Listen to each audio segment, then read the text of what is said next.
Hi everybody, welcome back. I'm Dorothy, Professional Astrologer, and you can find me on the web at nhastrologer.com. So today I'm going to talk about the week of October 16th. So on Monday, the most significant thing that I see, that I feel is significant, and you'll see this in other forecasts maybe, is that final degree of any zodiac sign. Whenever planet's there, it gets to like really, it's that last push, it's that urgent feeling that we have to finish something before it's too late. It can create anxiety in some people, not everybody. So Mercury is at the final degree of Libra.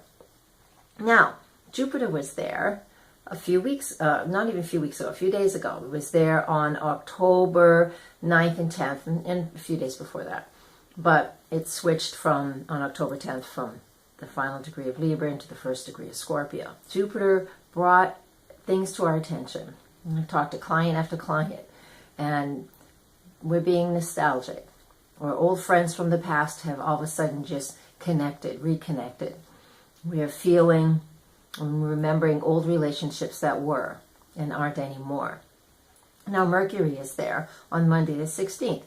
Mercury is pretty fast, and he's kind of like the tag you're it type of quick energy compared to Jupiter. It's going to catch up with Jupiter. We're going to talk about that in the next 2 days.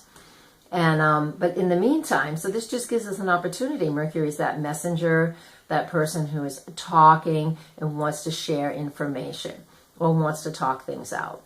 So if you feel like you have the need or you're able to talk something out with a partner that you're no longer in connection with, then go for it. Or if you need to talk something out with a partner that you are still in contact with, that's a good opportunity as well. Okay?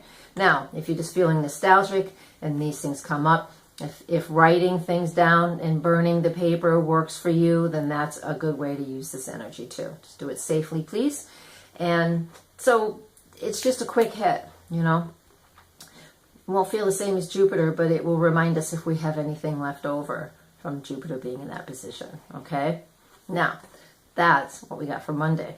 Moving on to October 17th. What do I have? That's when Mercury moves into the sign of Scorpio. What time of day does it do that? I didn't have that written on my board. That does that in New England, Eastern time zone, at 4 in the morning. Mercury in Scorpio is intense, right? It's going to take a day or two for it to start to feel what its new marching orders are, if you will. Mercury is all about communicating and moving and just being like the butterfly all over the place, right? Gathering information. But in Scorpio, it has to go deeper. Scorpio wants it to go deeper. So again, Mercury in Scorpio, its marching orders are Scorpio energy. So over the next 3 weeks, it will create this feeling that we want to know more than just what's superficial. That is important. So we're going to naturally do this wherever you hold your Scorpio. It's always going to be there. And so we're going to start to get a little deeper in communicating or in discovering what the information is that we're trying to gather. All right? So we're going a step deeper. On that day, we also have, and this has been going on for a few days, Mars is in Virgo, so it's not a fan of Virgo because it's like this fiery energy that has to be directed in a really sharp manner, because Virgo is very particular and precise. And it's super hard. It's called the quincunx aspect with Uranus. This is tension that needs releasing. And we have Mercury in Scorpio. So with Mercury in Scorpio, only been in for a few hours when this Mars-Uranus thing is exact. So what all of this means is that tension is building. And with Mercury in Scorpio, we can say things that can go really deep and create sudden shifts of anger, stress, tension. But on the flip side of that, this isn't a surety. This is just the energies that are present. You choose how you live your life and react to things. Remember that always. But what we can also do is if we're feeling too much stress and tension in our lives, this is an opportunity to release it and let it go. Because we're coming up to a new moon. So the moon's also in a balsamic phase now. And that is about taking our time and going within. We can use the Mercury energy, Mercury and Scorpio energy for that too. So these are some clear-cut ways that we can use Mercury and Scorpio. That entered there on the 17th in the morning, and in the middle of the day, Mars at a quincunx to Uranus. This is tension that has to release. It's like earthquakes, right? That tectonic plates, when they pressure, pressure, pressure, and finally something gives. It creates a lot of shaking. And this can go on inside. Let's see. Late in the evening, we have the moon moves into the sign of Libra, and it makes a conjunction to Venus in Libra. What time of day is that? That's like at 10 at night on the East Coast.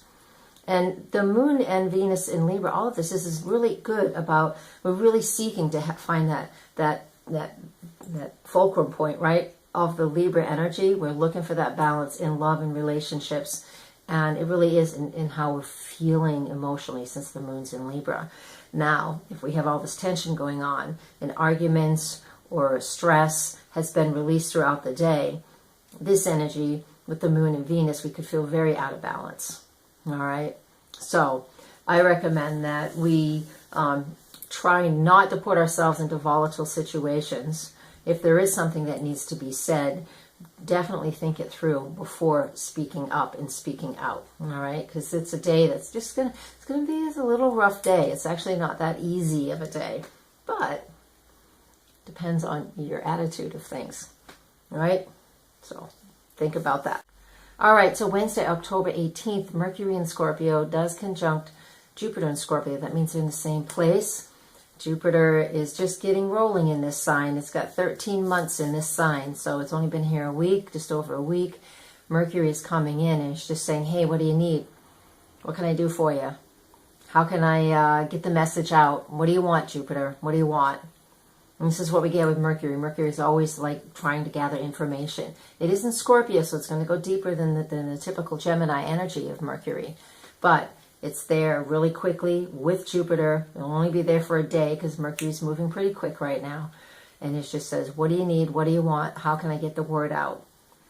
Now, we're also in a balsamic moon phase because the new moon is tomorrow, is on Tuesday. So when we're in that balsamic moon phase, that just means it's a period of inner reflection. And that's everything that Scorpio is, right? Scorpio is all about going deep within and taking that journey inward once a month so we can come back out into something new a little later when we have the new moon. So think about that. What is it that you can step into that feels a little deeper for you and a little more private? And again, when we have that Mercury-Jupiter connection, it's all about going deep. So spend some quiet time, be silent, spend time alone, in whatever form that looks like for you, that gives you some free mind space, okay? So you can hear your messages from whomever you get your messages from. And I like the Scorpio time because you can do a lot of journeying in during Scorpio. So, but the sun's still in Libra, so we haven't quite got there yet with all of the planets, but it's coming shortly. All right, so let's move on to the 19th. And the 19th is when we have the new moon at 26 degrees of Libra. Now, the new moons for the next few months are all going to be at the very end of the zodiac signs, just because the way it's falling. And that means we've had almost the whole astrological month, the whole zodiacal month, before we even get to the new moon. And the new moon is where we want to set new goals and new intentions. So that new moon in Libra is about, and that's at 3:12 p.m. East Coast time. And that new moon in Libra is all about setting new goals relating to finding that balance and harmony in our lives, right? Or figuring out how much of an individual we are. I've got the written piece of the forecast on the website, so you can check that out and get a lot more details there.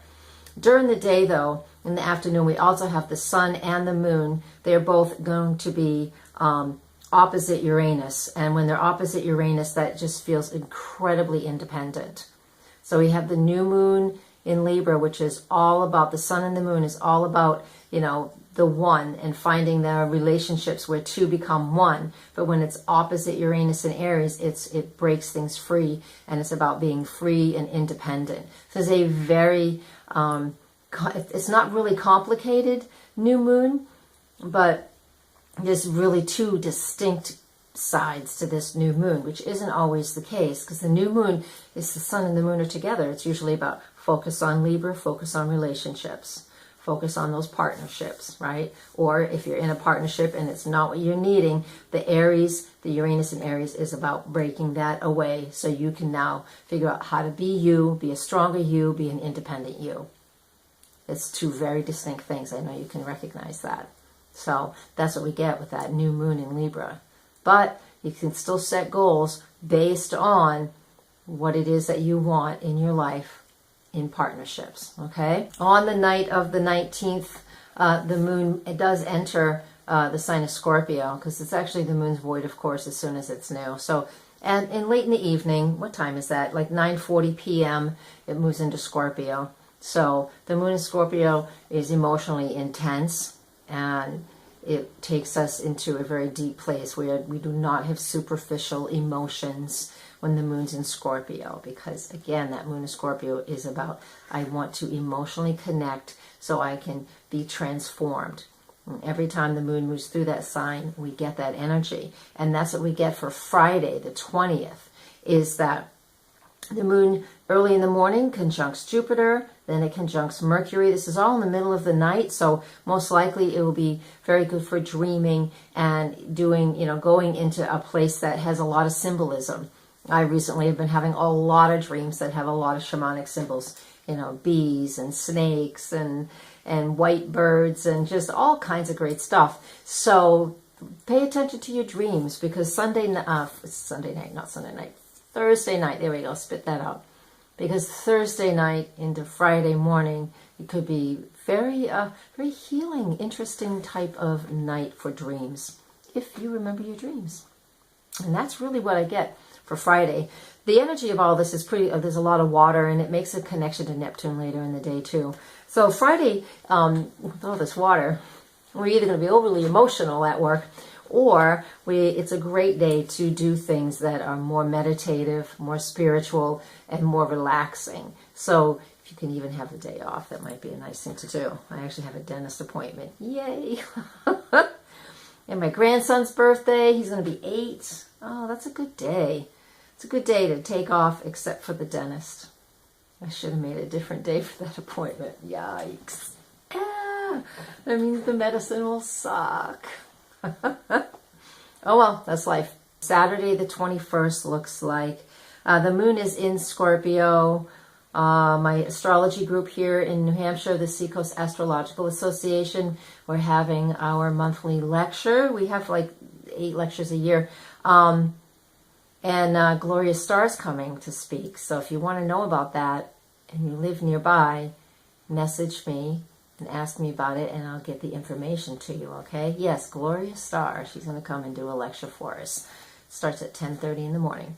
So, but on that day, the moon is in Scorpio, and there's not a lot of really big connections to really talk about, except we just have an opportunity just to dig in deep and see what we feel about what already is in motion. It's just a really easy day.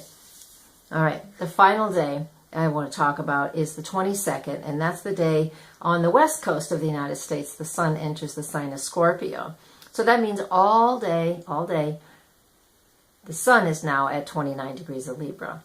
So what we've been feeling since October 9th all the way to October 22nd, one planet after another has come through and hit that final degree of Libra. This is normal, except for Jupiter. Only once every 12 years does Jupiter come around and do this. So the Sun, Mercury, and Venus and Mars will come through too eventually, and I'll tell you when that is, because again, it's a heightened sense of what's going on in our relationships. So with the sun at the final degree of Libra, all day, Saturday and Sunday, this is, again, more of an opportunity to focus on what's going on in our relationships, especially those personal one-to-one relationships, best friends, partners, lovers, things like that. And then that's really the biggest thing. But we do have Mars moving into Libra. It's getting out of Virgo and moving into Libra on this day as well, Sunday the 22nd. So that means Mars has been in the final degree of Virgo. So we have a lot of feelings this week around that 29th degree of different zodiac signs, which again creates a sense of urgency. Mars moving into Libra, it will be in Libra for 6 weeks. And with that energy, we are looking, again, to take charge in our relationships, in our partnerships, but sometimes we don't want to rock the boat, so we will hold off on saying or taking action because it's only just moved in, so it might take a few days for us to feel this. But Mars in Libra can easily be passive aggressive because it doesn't want to rock the boat, but it's also looking for balance in a relationship, so it can easily start sending little jabs back and forth, back and forth. So what does that look like for all of us? We'll talk more about that as the weeks go on. That's just in a nutshell. So that's how we end the week. Yikes. With Mars like feeling awful picky and then moving into Libra looking for this balance because it rules Aries. So it's not in a great sign when it's in its opposite sign, right? It's not happy there. And so because it's mostly self-oriented. And if we're too self-oriented in a relationship, then the relationship is very much out of balance. And so this is what Mars in Libra over the next 6 weeks will be bringing to our attention. Even though Jupiter just spent a whole year there, now that Mars gets in there, if we missed anything, it's going to be like the fine-tooth comb coming through and just saying, bringing to our attention what we missed in the relationships that we worked on, or the important things that we worked through, or whatever we did in our relationships over the last year when Jupiter was in Libra. So October 2016 to this year, October 2017. When Jupiter was in Libra, Mars is coming through now, okay? I hope that makes some sense because we got some work to do this week. All right. Woo! Hey, if you want to know where this is all happening in your own personal chart, as I say every week, or maybe I don't say every week, that's what I'm here for. I'm a professional astrologer, and I've been doing professional things for over 10 years, studying for more than 28 years. So, I don't know. I'm not new at this. All right. Thank you guys for watching. Please share, comment below, and I will see you next time. Blessings. Hey, namaste.